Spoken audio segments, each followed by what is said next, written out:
the balance of my time to the sponsor of this legislation, Ms. Spear. From California is recognized.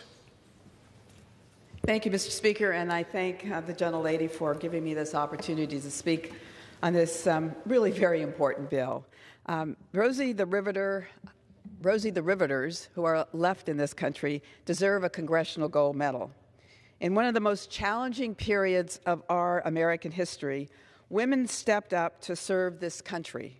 6 million women entered the workforce for the first time during World War II, offering to build weapons and vehicles and ammunition that helped us win the war.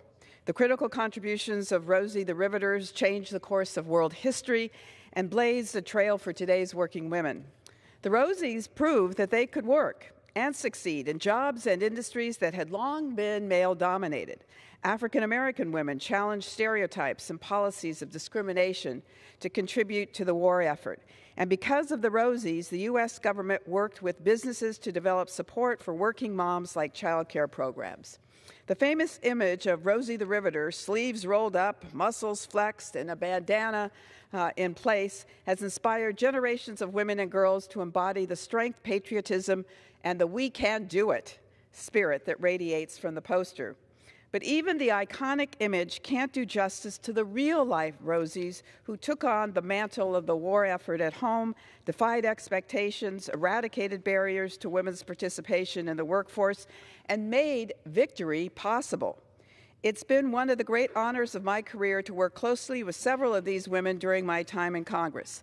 Phyllis Gould wanted to go to welding school from 4 a.m. to 8 a.m. every day for weeks to get a job working at a shipyard in California.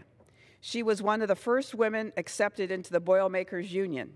At 97 years old, Phyllis still works tirelessly to make sure we never forget the sacrifices and the hard work that American women provided during World War II.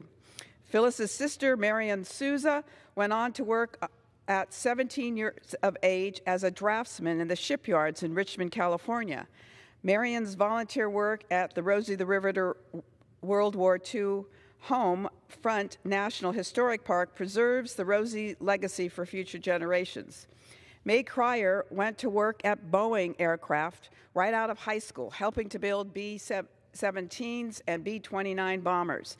Today, she is one of the foremost Rosie advocates in the country, fighting for recognition of the tremendous wartime contributions of American women. Betty Reed Soskin, park ranger at the Rosie the Riveter World War II home front National Historic Park, worked as a file clerk in the Boilermakers Union Hall. Today, she's the oldest national park ranger in the country, dedicated to bringing the Rosies' trailblazing legacy to life for visitors. These Rosies are true American sheroes. It's long past time that they and all the women who served on the home front during World War II receive recognition from the country for which they sacrificed so much. So I urge my colleagues to stand with us in honoring our Rosie the Riveters with a Congressional Gold Medal, and I yield the